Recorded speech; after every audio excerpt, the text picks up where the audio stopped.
going to be talking about how to measure for your drapes and curtains and making sure that you're choosing the right width as well as the right length.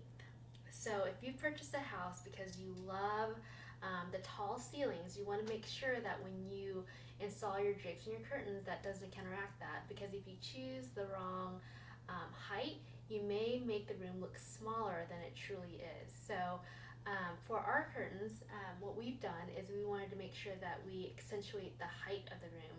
I think we have normal size ceilings are about 13 feet, and we wanted to make sure that we capture the height of the room. So what we've done is to put the curtain rods as high up as we possibly could so that it made the room appear larger than what it was. In addition to that, we wanted to make sure that the length matched. I did some DIY curtains prior to purchasing professionally made curtains from Blinds.com, and let me tell you, it turned out terrible because I didn't know that there were rules when it came to curtains. And while there aren't a lot of home decor rules you should follow, curtain lengths and widths are definitely important because they really do make the foundation of a room. So when I did my DIY curtains, I didn't know that you should go either to the bottom of the molding or down to the floor.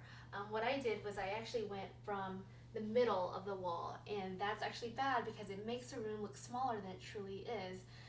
So what you want to do is when you measure for the height of the drapes and the curtains, you want to make sure that wherever your rods are, which should be typically at the highest point of the ceiling, because really when you're looking at curtains and drapes, when people look at them, they look at the height of the room as where the rods are. And I know that sounds crazy because your ceiling's where your ceiling is, but the rods typically are where people's eyes are drawn. So I would put them at the highest point, even if it's about a feet or 2 feet above it. That's where I would put your rod. And then you should decide whether or not your curtains will hit the bottom of the molding, not in the middle, but the bottom of the molding, or to the floor. And when you are measuring for the height and you're going to the floor, you can either have the curtains just hit the floor perfectly, so it looks very even to the floor and it's been tailored to the room, or you can have it break. And what that means is when you break it, it kind of puddles to the floor just a tad. And puddling is actually a separate type of length where it puddles basically and makes this huge statement to the room. But for a bedroom, typically, I would say it should either be tailored to hit to the floor, or it should break or sweep on the floor. Let's talk about the width of your curtains and your drapes. So when you're measuring for your curtains and your drapes, the most important part is to ensure that when you open the drapes, you can see out to the window, and the window is not covered at all.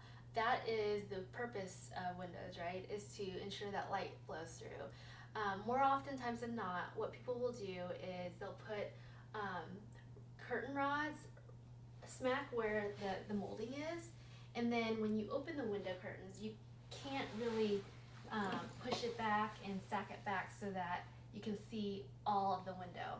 So the important thing is to ensure that you can stack back the curtains, and what that means is you can actually pull back and actually see the entire window. It's easy to calculate how far onto the wall to mount your rod. Step 1 is to measure the width from the outside left to the outside right of your window frame. Secondly, take that measurement and figure out what 25% of that is. And then third, take that number and then divide that number in half. That number is the distance from the outer edge of the molding around your window frame to mount your drapery hardware.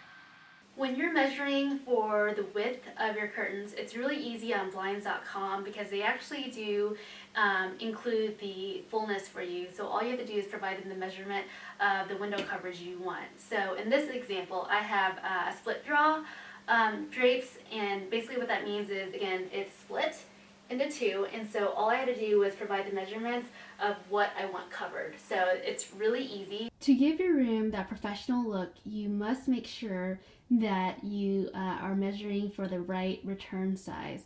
The return is basically the side part of your curtains to make sure that you can cover the light coming in from the sides of the windows. So the return measurement is from where you have your rod hung all the way back to the window. And that allows you to have the right measurement of fabric to cover the sides of the windows. The way that they are hooked on is with an eyelet, and as you can see, there's a hook on the very right, and there is actually an eyelet that's holding it.